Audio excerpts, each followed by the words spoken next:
Lah, yang terakhir saya nak ajukan soalan ini kepada Syekh, mungkin boleh? Ya, boleh. Yang terakhir, apakah bila kita cerita tentang 10 akhir Ramadan, ada satu hadiah yang sangat besar yang Allah berikan pada kita, iaitu Lailatul Qadar. Betul. Nah, yang mana di 10 akhir Ramadan ini dianugerahkan Lailatul Qadar, dan malam ini sangat istimewa daripada malam-malam lain.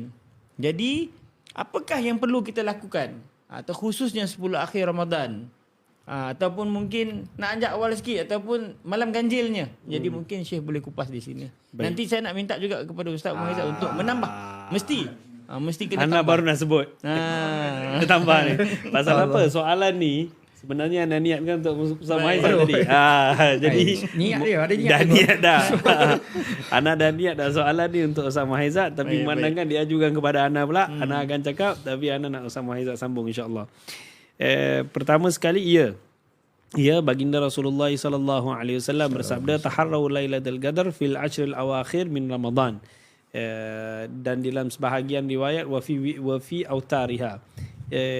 Sesungguhnya taharrau, carilah malam Lailatul Qadar itu pada 10 akhir Ramadan, dan dalam sebahagian riwayat pada malam-malam yang ganjil. Banyak hadis yang menyebutkan perkara-perkara tersebut. Tetapi juga kita jangan lepaskan peluang bahawasanya Lailatul Qadar ni, kalau kita baca dalam ayat Al-Quran, syahrul Ramadan alladzi unzila fil Quran, lagi satu, inna anzalnahu fi Lailatul Qadar, bahawasanya Allah Subhanahu wa taala menurunkan Al-Quran pada Lailatul Qadar. Bila itu? 17 Ramadan, malam nuzulul Quran. Dan juga pernah juga terjadi di dalam kehidupan baginda Rasulullah SAW Lailatul Qadar pada 19 Ramadan, sampaikan Imam Syafi'i mengatakan Lailatul Qadar antara 19 atau 23 Ramadan. Sebahagian mendapat 21 atau 27. Sebahagian yang jumhurnya ulama katakan 10 akhir Ramadan, dan yang lebih khusus pada malam-malam ganjilnya. Jadi kalau kita buat persiapan pada Lailatul Qadar, janganlah kita lepaskan, kalau saya, daripada 17 Ramadan. Jangan, kerana pernah berlaku di dalam kehidupan baginda Rasulullah sallallahu alaihi wasallam 17 Ramadan Lailatul Qadar dan 19 Ramadan Lailatul Qadar. Tetapi kebanyakannya berlaku pada Ashrul Awakhir min Syahril Ramadan, iaitu malam 10 terakhir bulan Ramadan. Itu adalah pemberian Allah SWT kepada umat ini. Bila kita dapat pemberian ini? Apabila Rasulullah SAW melakukan Isra' dan Mi'raj, apabila Rasulullah SAW berjumpa dengan Allah SWT, kemudian Rasulullah menyebut, ya Allah, umatku umur pendek, dan macam mana nak dibandingkan dengan umat terdahulu yang mana umur mereka panjang beribadah. Maka Allah SWT berfirman dan mengatakan, ya Muhammad, ya Rasulullah, sesungguhnya aku beri umatmu Lailatul Qadar wa huwa khairum min alfi syahr, dan ianya adalah lebih baik daripada 1000 bulan. Ini satu peluang Allah berikan kepada kita. Kalau kita buat, kita punya ganjaran pahala boleh jadi jauh lebih banyak daripada 1000 tahun walaupun kita hidup. Ini pemberian khas Allah SWT kepada umat ini, umat Muhammad SAW, yang tiada diberi kepada umat yang terdahulu. Silakan Ustaz teruskan. Masalah malam Lailatul Qadar ini pernah ditanya. Seorang murid pernah bertanya kepada guru dia, yakni Al-Imam Abu Hasan Asy-Syazili. Seorang murid dia bertanya, dia kata, wahai guruku, saya ingin bertanya, apakah malam Lailatul Qadar? Apakah kelebihan yang ada pada malam Lailatul Qadar? Katanya Abu Hasan Asy-Syazili kata, Lailatul Qadar mana yang kamu maksud ke? Katanya murid dia, Lailatul Qadar yang diampunkan dosa lah. Yang Allah Ta'ala janji nak ampunkan dosa.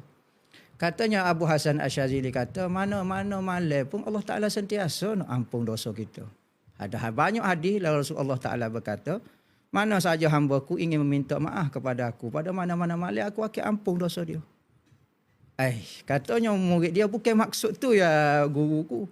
Aku maksud ke malam yang Allah Ta'ala mustajab doa. Katanya Abu Hasan Syazili kata, semua malam distajabkan doa.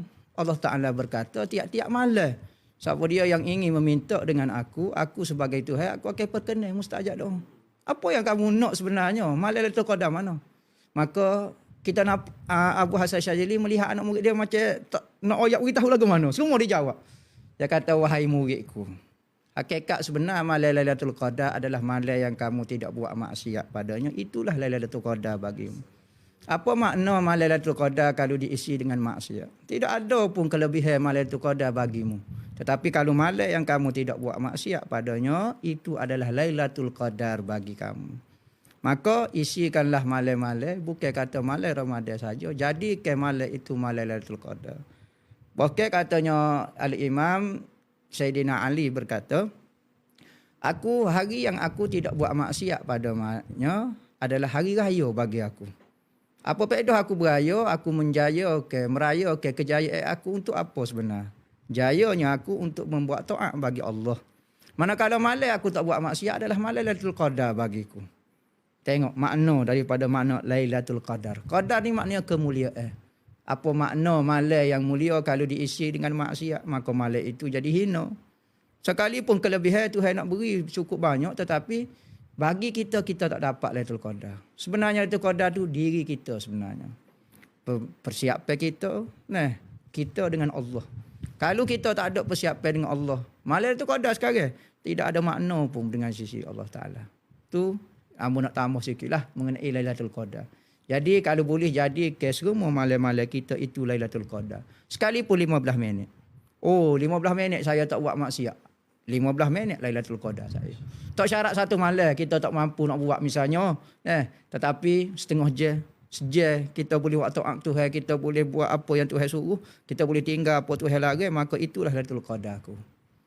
Insya-Allah buat pula pada malam-malam Ramadan. Siapa dia? Malam-malam lain tu ada kelebihan dah, tapi malam Ramadan lagi-lagilah. Insya-Allah mengintai Tuhan. Sentiasa hati kita melihat kepada Tuhan kita. Dia sentiasa ada, dia sentiasa melihat, dia As-Sami' Al-Basir, mendengar apa yang kita sebut, melihat apa yang kita buat. Pada malam-malam, apa malam-malam pun. Maka perhatikan dia, muraqabah dia panggil. Sentiasa muraqabah dengan Allah Ta'ala pada malam-malam ataupun sia-sia Ramadan. Syarikahlah tambah. Tak boleh banyak. Dua perkara tak boleh. Tambah boleh. Ya, Imam Al-Haddad ada sebutkan dalam kitabnya Risalatul Muawanah bahawasanya barang siapa yang melakukan 4 rakaat solat sunat selepas Isyak, maka dia akan dapat pahala seperti Lailatul Qadar. Maknanya subhanallah, bagi orang yang berilmu, macam apa yang Ustaz katakan, malam Lailatul Qadar itu tidak terhad hanya pada bulan Ramadan sahaja. Itu nombor satu. Yang kedua, yang ana selalu ingat Habib Kazim selalu pesan bahawasanya gurunya Al-Habib Muhammad bin Abdullah Al-Haddar mengatakan bahawasanya pada malam Lailatul Qadar ni Allah SWT gandakan kita punya pahala sampai 30,000 kali. Maknanya dia punya besar pahalanya pada malam Lailatul Qadar. Kalau kita buat satu khatam Al-Quran sama dengan 30,000 khatam Al-Quran. Itu yang kita nampak para ulama Hadramaut ni, dia akan usaha pada malam-malam ganjil tu setiap malam dia khatam Al-Quran. Kalau sama ada dia khatam ataupun dia menghadiri majlis khatam Al-Quran, kerana baginya yang menghadiri majlis khatam Al-Quran dia juga dapat pahala 30,000. Satu khatam dapat pahala macam 30,000 khatam. Satu tasbih dapat macam 30,000 tasbih. RM1 sedekah dapat pahala macam 30,000 ringgit. Satu kali qul huwallahu ahad dapat macam 30,000 qul huwallahu ahad. Masya-Allah. Itu dua perkara yang anda rasa anda tak nak lepaskan, nak sampaikan. Betul. Juga. Betul. Nak kongsi dengan semua orang. Besar ganjaran dia. Betul. Masalah pahala ni bergantung kepada diri kita. Ayat Quran pun sebut satu pahala kama sali habbatin ambatat sab'a sanabila fi kulli sumbulatin mi'atu habbah. Ada orang bersedekah dapat pahala 700, ada pahala. Sebenarnya amalan Lailatul Qadar itu dan pahala-pahala menurut diri kita. Ada amalan yang sama dibuat oleh orang berlain, tapi orang ni pahala banyak, orang ni pahala sikit. Seperti tadi Syekh Imran kata.